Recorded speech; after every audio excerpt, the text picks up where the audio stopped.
പത്തനാപുരം കൂടൽ vocational higher secondary school പരിസരത്തെ കൂറ്റൻ ആൽമരം കടപുഴകി വീണു. സ്കൂൾ സമയത്തിന് മുൻപായതുകൊണ്ട് വലിയ പ്രശ്നമൊന്നും ഉണ്ടായില്ല, ആർക്കും പരിക്കില്ല. മരം മുറിച്ചു മാറാൻ ആവശ്യപ്പെട്ടിട്ടും ഫണ്ടില്ലെന്ന് പറഞ്ഞ് പത്തനംതിട്ട ജില്ലാ പഞ്ചായത്ത് അവഗണിച്ചെന്ന് PTA ആരോപിച്ചു. സ്കൂളിന് സമീപം അപകട ഭീഷണി ഉയർത്തി വേറെയും മരങ്ങളുണ്ട്. കൂടലിൽ നിന്ന് ഷിജോ കുര്യൻ ചേരുന്നു തത്സമയം. ഷിജോ, ശരിക്കും ഫണ്ടില്ലാത്തതുകൊണ്ടാണോ ഇപ്പോൾ തന്നെ മുറിഞ്ഞു വീണത്?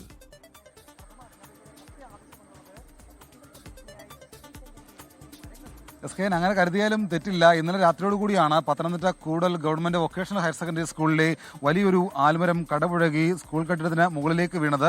കുട്ടികളോ അധ്യാപകരോ അനധ്യാപകരോ ആരും ഇല്ലാത്തതുകൊണ്ട് വലിയൊരു അപകടം ഒഴിവായി എന്നുള്ളതാണ് ഏറ്റവും ആശ്വാസകരം. നമുക്ക് ഈ ദൃശ്യങ്ങൾ തന്നെ കാണാം. ഇതിന്റെ ചൂടോടുകൂടി തന്നെയാണ് വലിയൊരു ആൽമരം കടപുഴകി ഇതിന് മുകളിലേക്ക് വീണിട്ടുള്ളത്. നേരത്തെ തന്നെ PTA ഭാരവാഹികൾ ബന്ധപ്പെട്ട പഞ്ചായത്ത് അധികൃതരോട് ഈ മരം മുറിച്ച് മാറ്റണമെന്നൊക്കെ ആവശ്യപ്പെട്ടതാണ്. പക്ഷേ ഫണ്ടില്ല എന്നുള്ള ഒരു മുടന്തൻ ന്യായം പറഞ്ഞുകൊണ്ട് അത് ചെയ്യാതെ അവരത് പൂർണ്ണമായിട്ട് അതിൽ നിന്ന് മാറി നിൽക്കുന്ന ഒരു സാഹചര്യം ഉണ്ടായത്. അതിന്റെ ഒരു പരിണിത ഫലം ഇങ്ങനെ മരം കടപുഴകാൻ ഇടയാക്കിയിട്ടുണ്ട്. എന്തായാലും ഒരു ആശ്വാസകരം, കുട്ടികൾക്കോ അധ്യാപകർക്കോ ആർക്കും പരിക്കേറ്റിട്ടില്ല എന്നുള്ളത് മാത്രമാണ്. എന്തായാലും ഇപ്പോൾ ഈ മരം മുറിച്ചു മാറ്റുന്ന ജോലികൾ ഈ സ്കൂളിൽ പുരോഗമിക്കുകയാണ്. SKN.